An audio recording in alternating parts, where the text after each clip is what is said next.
Let's bring in my panel now. Joining me now, former Resources Minister, LNP member for Hinckley, Keith Pitt, former Howard Government Minister, of course now Sky News host, Gary Hargrave. Gentlemen, welcome as always on a Monday. I want to start with this story in the back of the AFR. I would have had it on the front of the paper, the Financial Review today. The Andrews government, of course, won't let you develop gas in Victoria, but his state needs it. They've got a projected shortfall due, I think, for about 2026. A Dutch firm's looking at coming in and importing gas from Victoria, but also Victoria importing gas itself. Hence talk today of a gas terminal being constructed. This is a floating one in Port Phillip Bay. Keith, you can't get it out of the ground in Victoria, but they desperately need it. So we'll be importing gas into Victoria, importing it in, probably from other states, and the middleman will be a Dutch company that makes plenty of profit out of Victoria. Well, what a disgrace.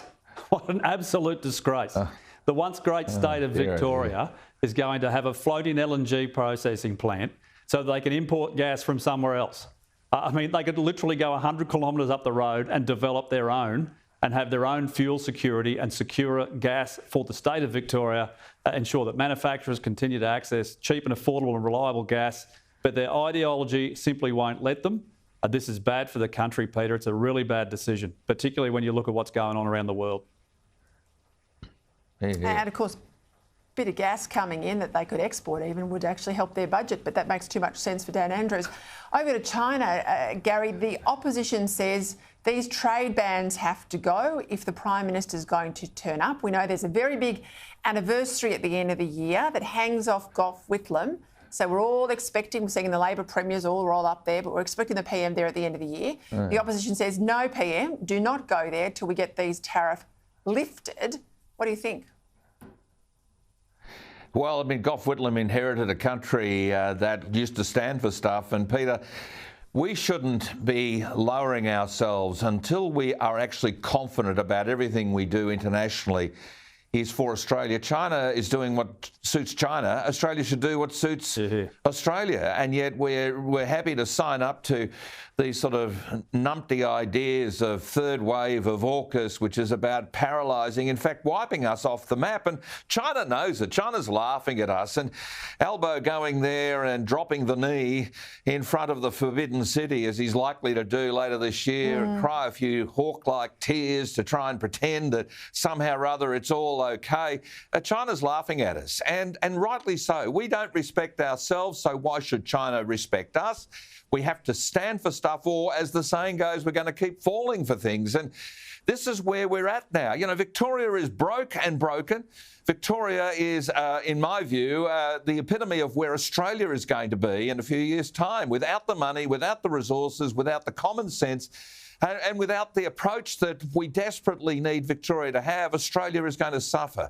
And Australia is going to suffer under this dreadful government that's now celebrating its own self-importance. Meanwhile, the Liberal Party's running around trying to work out, you know, who's buying the biscuits and who's in charge of the coffee machine. You know, Peter Dutton's the hope for the side, Peter. Nobody else is. Peter Dutton's the guy. And we've got to get behind Dutton 150% as far as I'm concerned. Look, I think you're right to pick up our mixed messages on China. We say all of this tough chest-beating stuff on security issues, on defence, on cyber security as well, and of course they wave a chequebook at us. And you're right, we genuflect and we want to, you know, have a tour of the Forbidden City and all's forgotten, and we still haven't got those tariffs lifted, as I said again. Keith, over the weekend, the G7, what did you make of Joe Biden's declarations on hydrogen? Well, firstly, I was pleased he didn't say it's great to see someone from Austria. I think that was a good start. I mean, but the hydrogen proposal is just ridiculous. You need a miracle breakthrough in every stage of the production cycle. It just doesn't exist. And yet this federal Labor government is going to throw $2 billion at it for something that simply doesn't work. All of the majors know it doesn't work. You know, they're pandering along but not really committing much to it. Yes, it'll be fine for use in situ.